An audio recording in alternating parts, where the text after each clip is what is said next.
Okay, so you're trying to piece together history, right?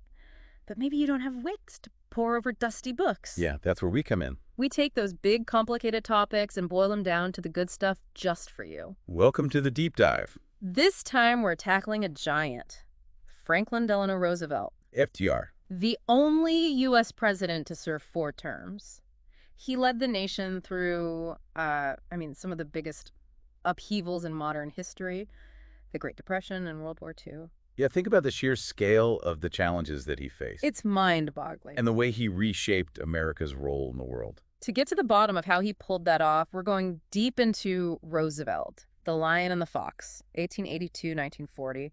It's a pretty famous book by James MacGregor Burns. Even the title is super interesting, It right? kind of lays out the core argument of the book. That Roosevelt was this mix of idealism, which the lion represents, Yep. and this shrewd political mind, the fox. So today we're digging into how those two sides of him, plus his early life and experiences, set him up for such a powerful presidency. It's a journey from his youth all the way to the edge of global war. It's like we're getting this concentrated dose of history. Exactly. Those crucial early chapters of his leadership. All right, let's jump in. So Roosevelt comes from privilege, right? Wealthy family, education at Groton and Harvard. Right. But I feel like there's got to be more to this story than just money and fancy schools. Oh, definitely. Look at the relationships he had within his family. I mean, his cousin Theodore Roosevelt had already been president. No pressure there. Talk about a model for wielding power. And then there's Eleanor Roosevelt. You know his wife. Huge influence on him. She was super involved in social reform.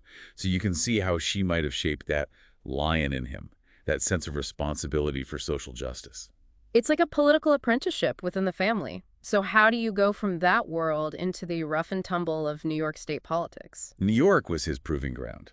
Right. It wasn't just a stepping stone. It was where he learned the nitty-gritty of politics. I bet. Burns' book talks about this period as canny political maneuvering and a steady consolidation of power.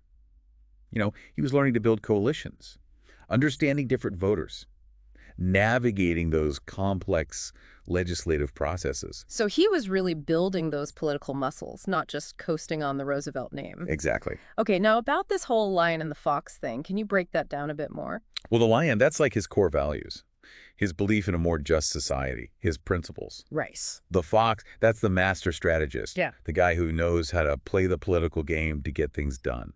So how did those two sides work together, especially during the Great Depression? Talk about a make or break moment. Think about the bank holiday in 1933, one of his first big moves. Big one. The lion, in Roosevelt, knew they had to restore confidence in the banks fast or the whole system would collapse. Mm.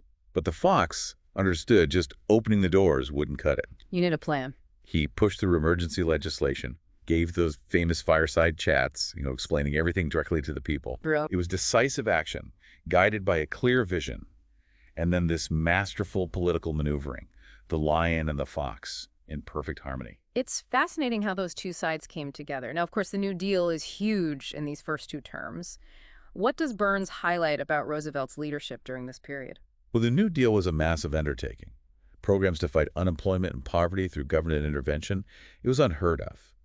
And you see Roosevelt using those political skills he'd honed in New York, but on a national scale. That makes sense. The lion's commitment to helping people was always bumping up against the fox's understanding of political realities, building coalitions in Congress, appealing to a divided public, experimenting and adapting as he went.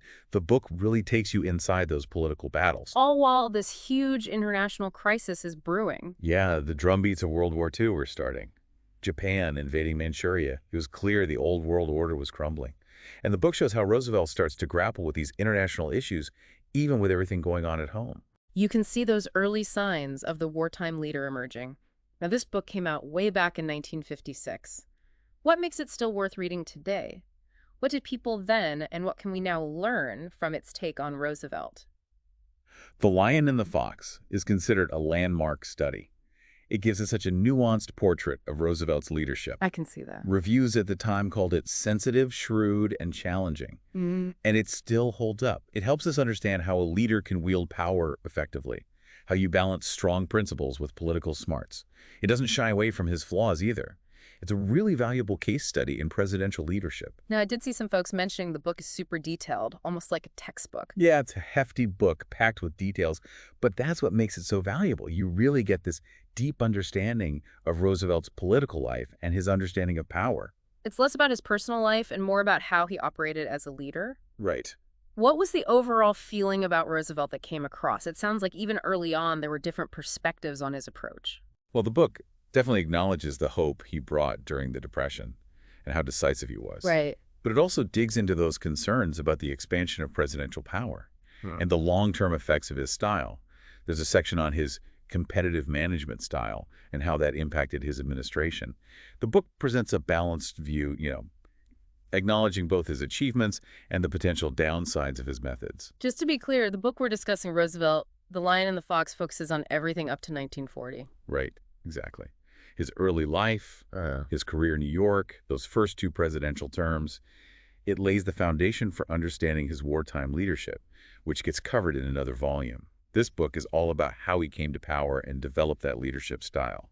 So as we wrap up this deep dive into the early Roosevelt years through the lens of The Lion and the Fox, what's the main takeaway for our listeners? The big idea is that interplay between vision and pragmatism. It's so important for effective leadership. I like that. Roosevelt was able to blend those strong ideals, the lion, with his political savvy, the fox. And that was key to his success in navigating those incredible challenges. It wasn't about being one or the other, it was about bringing them together. Exactly. To achieve lasting change. It's a good reminder that great ideas aren't enough. You need the political skills to make them happen. So to you, the listener, as you think about leaders past and present, think about that balance. How do idealism and pragmatism shape their ability to make a real impact? Right. And looking back at the 1930s, how did the groundwork Roosevelt laid in those early years really shape the America we know today? Interesting. If you're interested in learning more about this fascinating figure, check out James MacGregor Burns' full biography. It'll give you an even deeper dive into his life and times. Definitely worth a read. Thanks for joining us on the Deep Dive. We'll see you next time.